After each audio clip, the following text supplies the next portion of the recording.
Hey Dad, ਚੰਗੀ ਤਰ੍ਹਾਂ ਖੇਡੀ ਚੈਂਪ। any doubt? ਕਿੱਦਾਂ ਖੇਡੀ ਅੱਜ ਵੇਖੋ ਸੁੱਕੇ ਸੁੱਕੇ ਦਾਗ ਵੇਖੋ ਨੋ ਡਾਊਟ ਇਹਨਾਂ ਸੁੱਕੇ ਦਾਗਾਂ ਲਈ ਹੈ ਸਰਫ ਐਕਸਲਮੈਟਿਕ ਹੁਣ ਨਵੇਂ ਪੈਕ ਵਿੱਚ SPP ਟੈਕਨੋਲੋਜੀ ਦੇ ਨਾਲ ਇਹ ਸਿੱਧੀ ਸੁੱਕੇ ਦਾਗ ਕੱਢੇ ਸੈਮੀ ਆਟੋਮੈटिक मशीन ਵਿੱਚ ਹੀ एनी डाउट नवा सर्फ एक्सलमैटिक। शबर के साथ रेवाड़ी शहर में शनिवार को गुरु गोविंद सिंह जी की जयंती प्रकाश पर्व की पूर्व संध्या पर नगर कीर्तन का आयोजन किया गया। इस दौरान गतका पार्टी ने अनेक करतब भी दिखाए। नगर कीर्तन में गतका पार्टी के करतब को देखने के लिए बड़ी संख्या में लोगों की भीड़ जुटी थी। रेवाड़ी में सर्कुलर रोड स्थित गुरुद्वारा श्री सिंह सभा संगत की ओर से नगर कीर्तन किया गया, जिसका जगह जगह पर स्वागत किया गया और प्रसाद वितरित किया गया। इस अवसर पर गुरु ग्रंथ साहिब जी की पालकी के रास्ते में श्रद्धालु सफाई करते जा रहे थे। संगत द्वारा नगर कीर्तन में गुरु की बाणी का गुणगान किया गया। गुरबाणी का गान करते हुए लोग जा रहे थे। इसमें बड़ी संख्या में महिलाएं भी शामिल रही। नगर कीर्तन रेलवे रोड गुरुद्वारा से होते हुए गोकल गेट, मेन बाजार, मोती चौक, कटला बाजार, सर्कुलर रोड तक निकाला गया। शहर के गुरुद्वारे आज रविवार को कीर्तन दरबार व इसके बाद दोपहर गुरु का अटूट लंगर भी चलाया गया। आपको बता दें कि गुरु गोविंद सिंह जी सिखों के 10वें गुरु थे। पिता गुरु तेग बहादुर जी की मृत्यु के उपरांत 11 नवंबर 1675 में वे गुरु बने।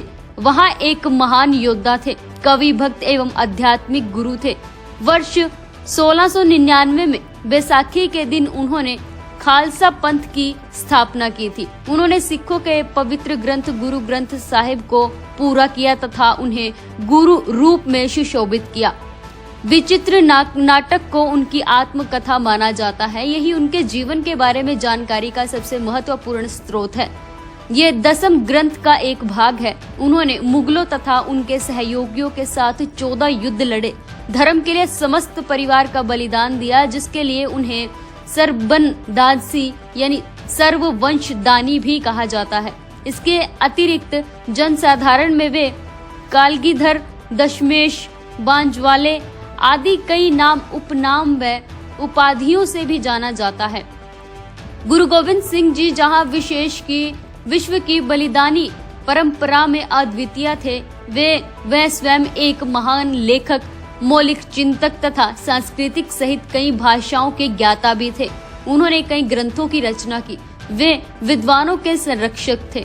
उनके दरबार में 52 संत, कवियों तथा लेखकों की उपस्थिति रहती थी। इसके लिए उन्हें संत सिपाही भी कहा जाता था। वे भक्ति तथा शक्ति के अद्वितीय संगम थे। उन्होंने सदा प्रेम, एकता और भाईचारे का संदेश दिया। किसी ने गुरु जी का आहित करने की कोशिश भी की तो उन्होंने अपनी सहनशीलता, मधुरता और सौम्यता से उसे परास्त कर दिया। गुरुजी की मान्यता थी कि मनुष्य को ना तो किसी से डरना चाहिए और ना ही किसी को डराना चाहिए। वे बालकाल्य से ही सरल, सहज, भक्तिभाव वाले कर्म योगी थे। उनकी वाणी में मधुरता, सादगी, सौजन्यता एवं वैराग्य की भावना कूट कूट कर भरी थी। उनके जीवन का प्रथम दर्शन ही था कि धर्म का मार्ग ही सत्य का मार्ग है और सत्य ही सदैव विजय होती है। गुरु गोविंद सिंह जी के नेतृत्व में सिख समुदाय के इतिहास में बहुत कुछ नया लेकर आया।